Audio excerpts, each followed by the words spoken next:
Hello and welcome. It has been now a day of fast-moving developments for the Congress party, which has been rocked by a letter bomb signed by some of its senior leaders, which are asking for a shake-up of the Congress leadership.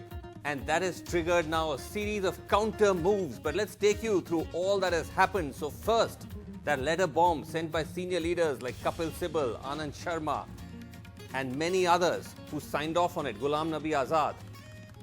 After that letter was sent, Sonia Gandhi has offered to resign as the Congress president. And in fact, her loyalists say that she had actually called a meeting of the Congress Working Committee as a response to that letter, and they're upset as to why that letter was then leaked. Meanwhile, Rahul Gandhi's team has started lobbying for support, asking for various Congress leaders to speak up in his favor and in the favor of the Gandhis, even though it appears that Rahul Gandhi himself might be reluctant.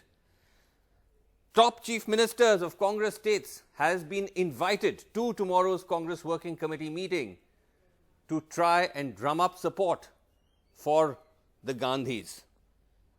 So already the Congress visibly appears to be a divided house. On one hand, you have the quote-unquote dissenters, which includes people like Shashi Tharoor, Anand Sharma, Kapil Sibal, Ghulam Nabi Azad. And on the other hand, you have a pro-Gandhi Parivar chorus or a pro-Rahul Gandhi chorus led by those like Chief Minister Baghel, Chief Minister Amrinder Singh, Ashok Gehlot, Chief Minister of Rajasthan, D.K. Shivkumar, senior Karnataka leader of the Congress party. So these dissenters, quote-unquote, are saying that there should be a full-time effective leadership of the Congress party. There has to be elections, proper elections to the Congress Working Committee. There has to be a visible, active leadership. It can even be collective. While the loyalists are saying that Sonia and Rahul should lead, that the Gandhis have the backing of millions of workers, and only the Gandhis can resolve the nation's crisis. So the stage is set for this stormy meeting of tomorrow's Congress Working Committee, and what should make it interesting is that at least 3 signatories of this letter bombshell are members of the Congress Working Committee, like Ghulam Nabi Azad, Anand Sharma and Mukul Vasnik. They all signed this quote-unquote dissent letter. But on the other hand, as I mentioned, 4 chief ministers who've pledged loyalty to the Gandhis have been invited as guests, special guests, to the Working Committee. Let me kick off tonight's debate with Ashwini Kumar, senior Congress leader and former cabinet minister, is on the show. Sanjay Jha is there. He's been a former leader of the Congress. But let me start with you, Ashwini ji. Ashwini Kumar, now, do you believe that this is going to be yet another example where some leaders muster up the courage to demand change in the Congress, but once again they're sort of shouted down by the pro-Gandhi, loyalists? Or will we see actually a shake-up this time? Well, first of all, I don't think it is fair to say that those who believe that Mrs. Gandhi should continue are seeking to shout down those who are seeking a change. I think it's a healthy democracy. There's a set of people who have said that they feel there should be a change at the top and there should be elections and therefore there should be a broad-based leadership. There's another set of people, which includes me. We believe that at this extremely critical juncture in our history, we don't need to go in for change for the sake of change. You need the leadership of Shrimati Sonia Gandhi as a unifying political force within the party. The foremost challenge today before the party, when we are facing grave challenges, is to keep the party united. And it is on the basis of a huge emotional bonding with Mrs. Gandhi. But you know, Ashwini Kumar, with all respect, so first to understand, you are not on the side of these letter writers. You are on the side of those who are part of the Gandhi loyalist camp, if I understand you correctly. Absolutely. Yeah, but when you say all this business about keeping the party united, etc., the party is disintegrating. Senior leaders have either left, state governments have fallen, others are on the brink of leaving or almost left. So by every benchmark, of the metric of how you measure a party's success, it's in a mess. So why is it not legitimate to say, look, we need to change the leadership? But the ills of the party or the reasons for the decline of the party are not to be put at the doorstep of the Congress president alone. There are a number of factors that have been responsible for the decline of the party over the last years, and nobody disputes that. Nobody denies that the aberrations have to be addressed. Nobody denies that there should be greater consultations at various levels. Okay, but let me ask you this. No, but let me complete it. It is absolutely necessary for us to not to create an artificial equivalence between the decline of the party and the leadership of Sonia Gandhi. I am not talking about Sonia Gandhi. But let me ask you a practical question. As a unifying leadership. Yeah. Okay, I'll get into the wider debate on that in a second about whether the blame or the responsibility rests on the doorstep of the leadership or not. But let me just ask you a practical question. One of the things these leaders seem to be saying, and this is just just common sense, that Sonia Gandhi herself has said she doesn't want to continue.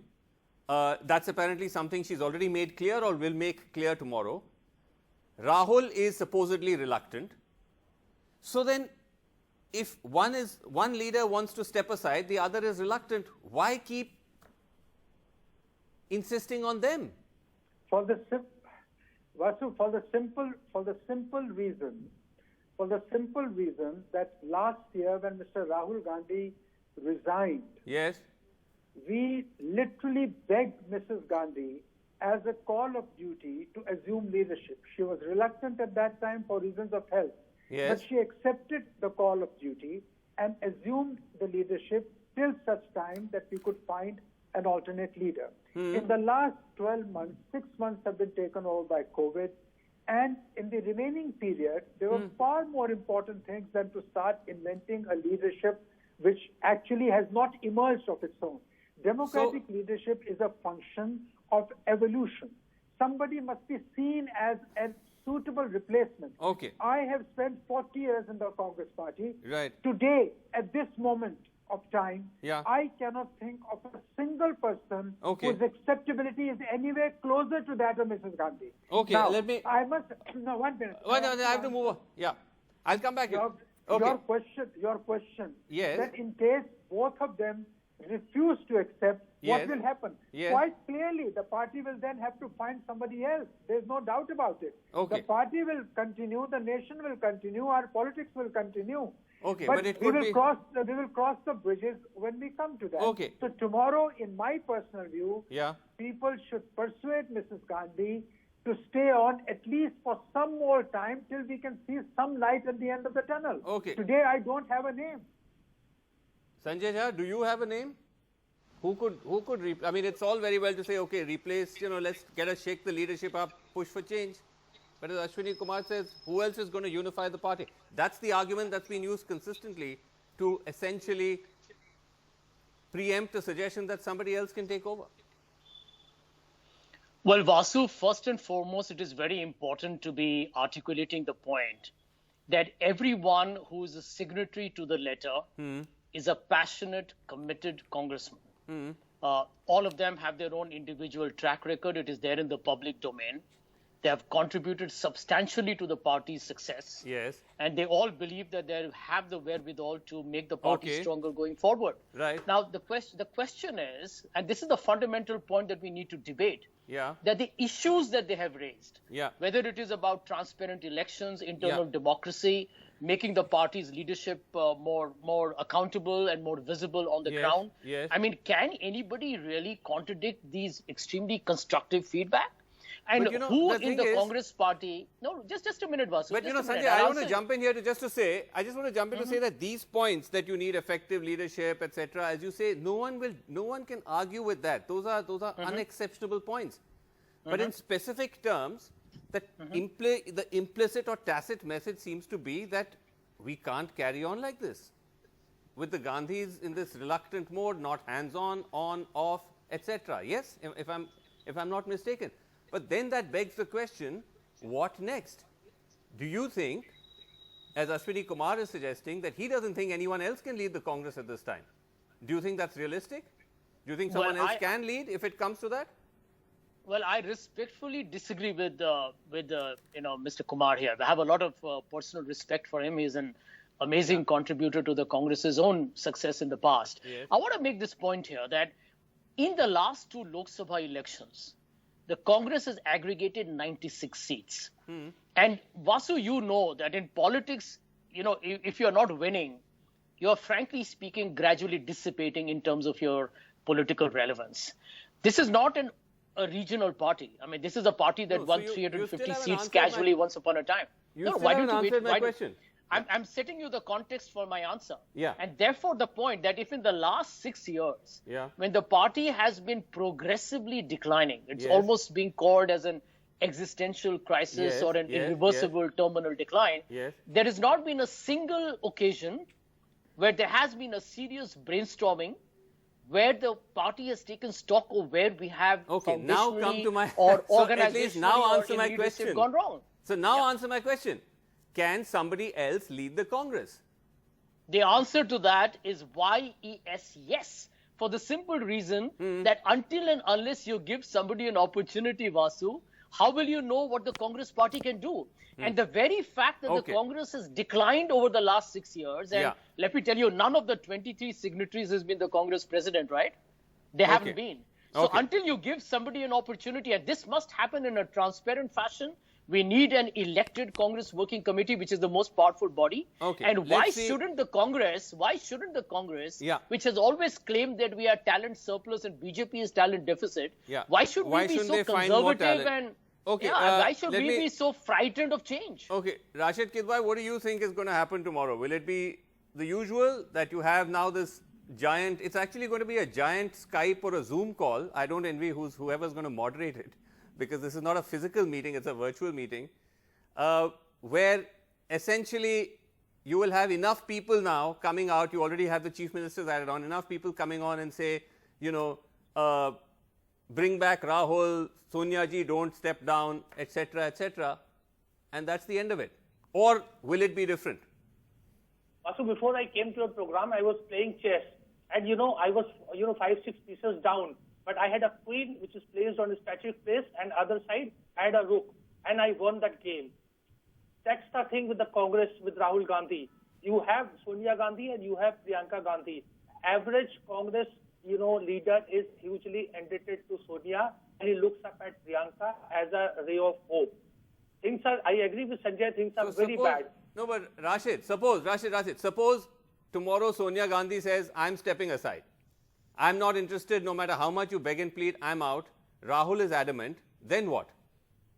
As per the Congress constitution, you see the senior most general secretary takes over, and that happens to be, according to my knowledge, Principal Motilal Vora. That's not a solution of the problem. I'll be very keen to see whether Sonia Gandhi turns up tomorrow or not for the better, Gandhi clan.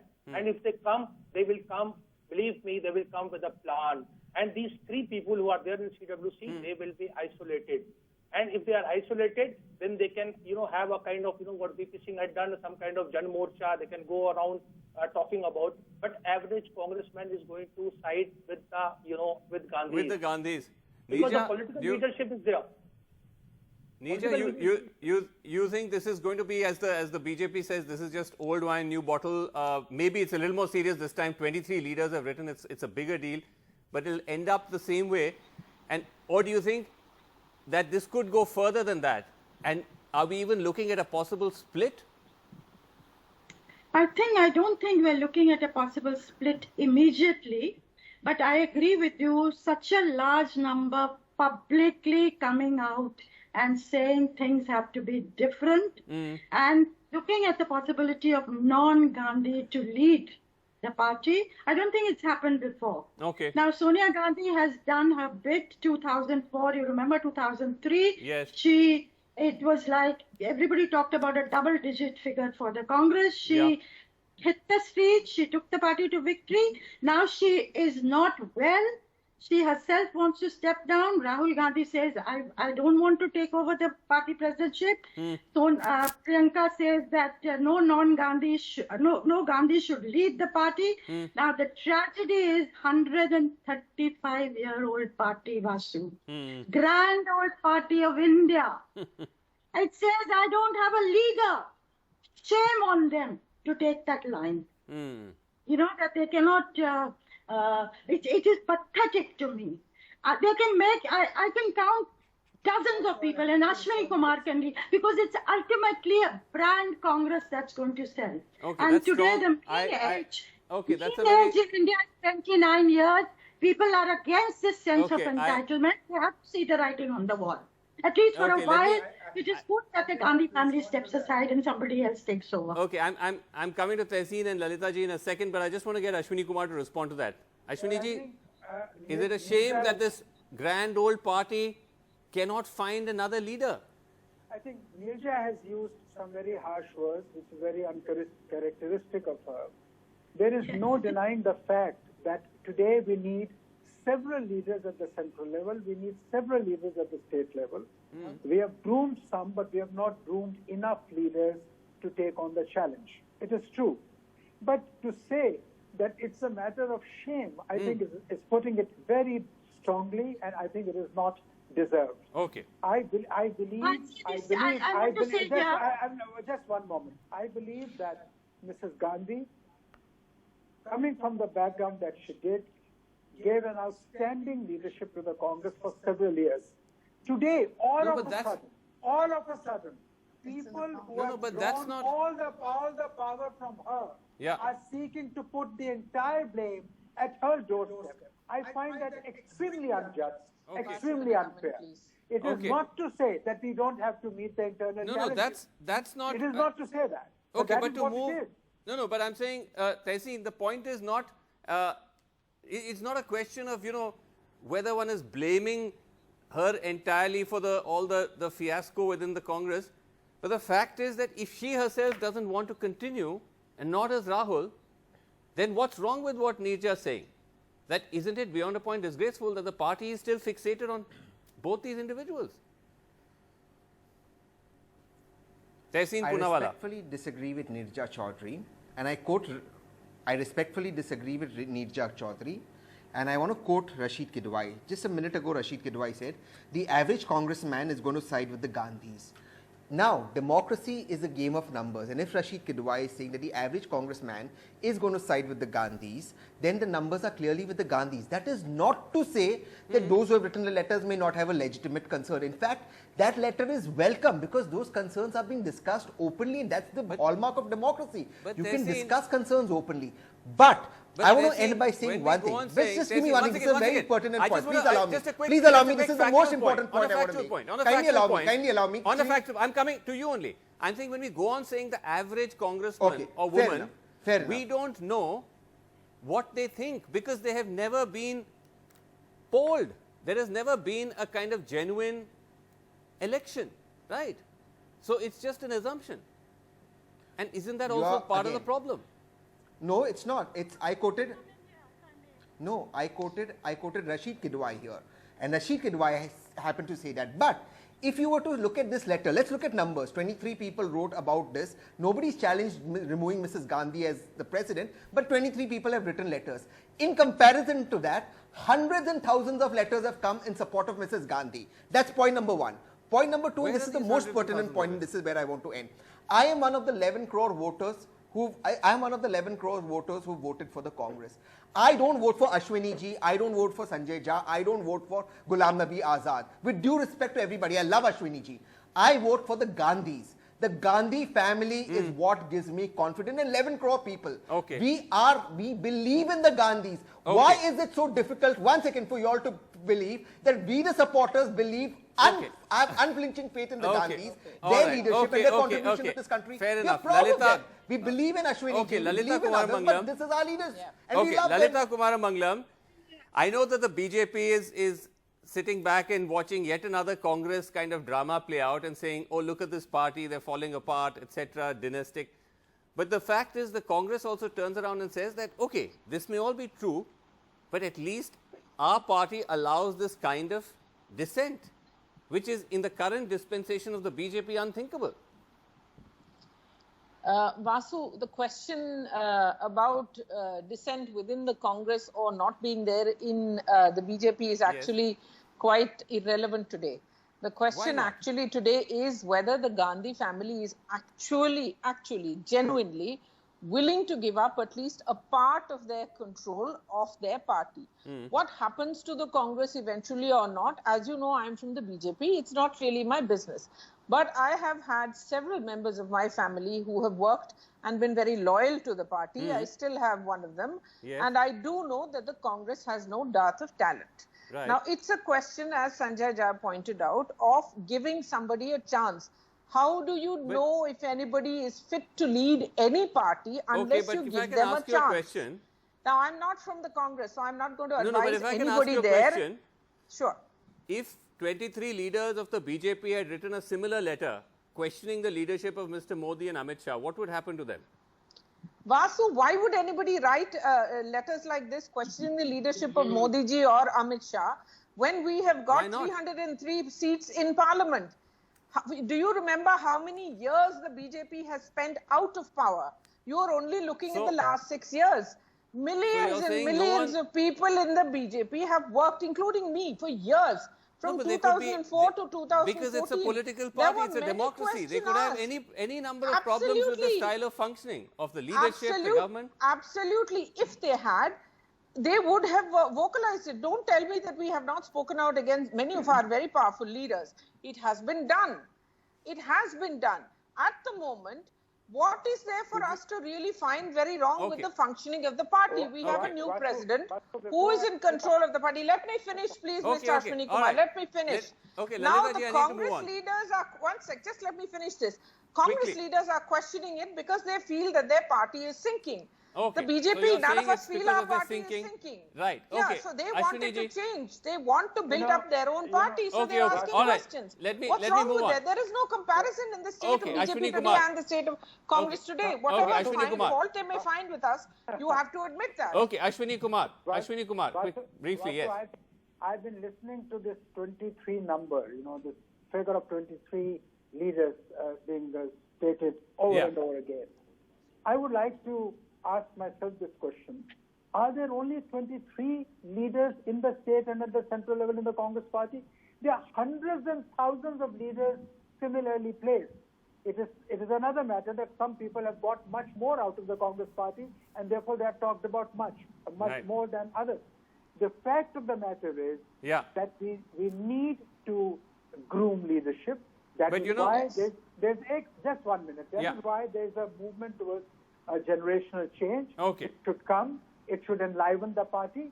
But the tone, the tenor, the timing of this letter, this move, it comes at a very inappropriate time. I was told today is not the time to enter into an electoral process within the party. All elections are inherently and potentially divisive. In fact, I heard all those people who are talking about a leader to replace the Gandhis, please ask them to name one. Now they say, unless you've tried someone, how do you know? Leave that judgment to the congressmen. Overwhelming number of people know that today, maybe in the future we have one, but today there is no replacement. On this 100 or 23 figure, Sanjay Jha actually once tweeted saying 100 leaders have signed the letter. What I was told is that many more wanted to sign, but this group felt if you increase the pool, the letter will leak. It will leak prematurely, like much earlier, and that's why it was limited to 20. This could be, I don't know if this is true or not, but this is what I heard. But do I have time, Sanjay Jha? That's not true. Sanjay Jha, very quick response to what Ashwini ji said. Vasu, let me quickly tell Ashwini ji that there are around 300 people who are supporters of this letter. And I agree with him. Congress is a big party. And therefore, following the letter which has been published in the Indian Express today, I have been receiving innumerable feedback from many people who are supporters of the Congress, including Congress workers, saying we are delighted that we are at least addressing the problem. We are looking at the writing on the wall and not ignoring the elephant in the room that the Congress is in a serious problem. And I need to make one quick point. If the Congress were to not fight now and take the contents of this letter seriously, then I think anybody who says that they are supporting the Congress are actually working towards its own decimation. All right. Okay. Well, we'll have to leave it there. But it should be fascinating tomorrow either way. Thank you all so much for joining us. That's all the time we have. Thanks for watching. Good night.